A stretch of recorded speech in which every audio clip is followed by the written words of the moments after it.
É verdade que você se sente inseguro um pouquinho ali na hora de atender um paciente oftálmico, né?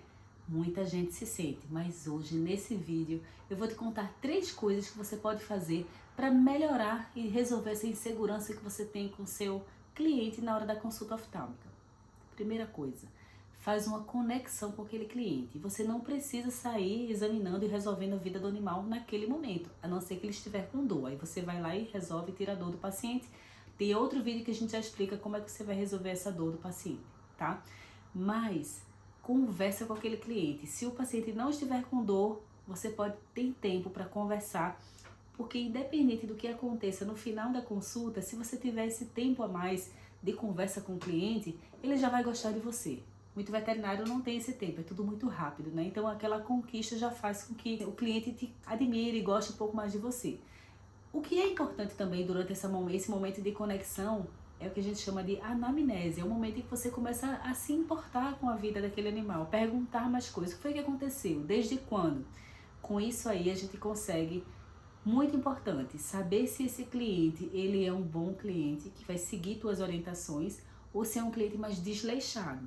Porque imagina se ele te fala, o paciente está lá com o olho fechado, sem conseguir abrir, e ele diz que o paciente tem aquilo ali desde que nasceu, sendo que o paciente já tem 2, 3 anos de idade.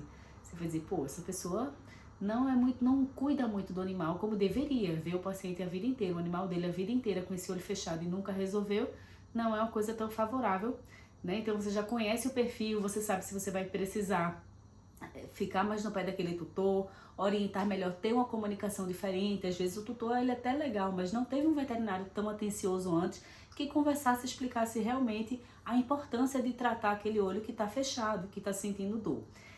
Nesse momento também dessa primeira consulta, nessa primeira dica, o que é importante mais da anamnese, dessa conversa que você tem com o cliente, é que você consegue até já fechar alguns diagnósticos. Então você vê que o paciente está com o olho fechado e que está sentindo muita dor e que ele também está muito magro, não está se alimentando direito, o tutor começa a te dizer outros sintomas que remetem a uma doença sistêmica, que esse paciente não está bem, você já começa a pensar, será que esse olho fechado tem relação com essa falta de apetite, com essa apatia que esse animal está sentindo? Então, na anamnese você já consegue ter alguns pontos fundamentais também.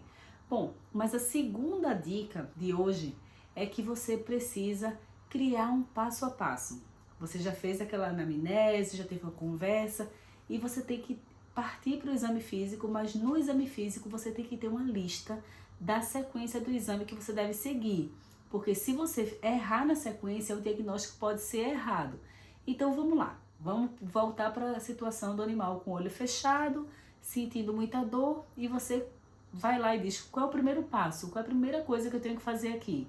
Você vai lá e empurra o olho, puxa para as pálpebras, tentando forçar a abertura. Você pode estar diante de uma úlcera de córnea profunda e que você, naquele momento, você faça aquele olho perfurar com a sua força da mão, tentando abrir o olho. Ou você pode ser mordido, porque o paciente está muito irritado com aquela dor forte. Então você tem que saber, primeira coisa, pingar colírio anestésico. Segunda coisa, aí você vai anotar toda essa sequência. E a gente tem outro vídeo também onde a gente passa essa sequência para você, do passo a passo que você deve fazer numa consulta, tá? Terceira coisa, terminou a consulta, você conseguiu examinar esse passo a passo, você precisa conquistar um pouquinho mais o cliente, porque uma coisa é aquele momento que você teve ali naquela consulta, já conquistou, já conversou, mas depois que ele vai embora, você tem que mostrar para ele que você está preocupado com o paciente ainda. Então uma coisa que muitos veterinários não fazem, talvez por falta de tempo, falta de organização, é mandar uma mensagem no mesmo dia, depende, ou no dia seguinte, perguntando como é que está seu paciente, como é que está seu animal. Eu quero saber notícia dele. Está resolvendo o tratamento que eu fiz? Está indo bem? Não está? Porque muitas vezes o problema começa depois que o paciente sai do consultório e você nem sabe. Você prescreve todo um tratamento e, por exemplo, o tutor não consegue pingar o colírio. E aí, o tratamento não é feito, o animal retorna depois de 7 dias, depois dos 10 dias que você pediu para ele retornar, sem tratamento e com o olho pior, e você perdeu aquele tratamento.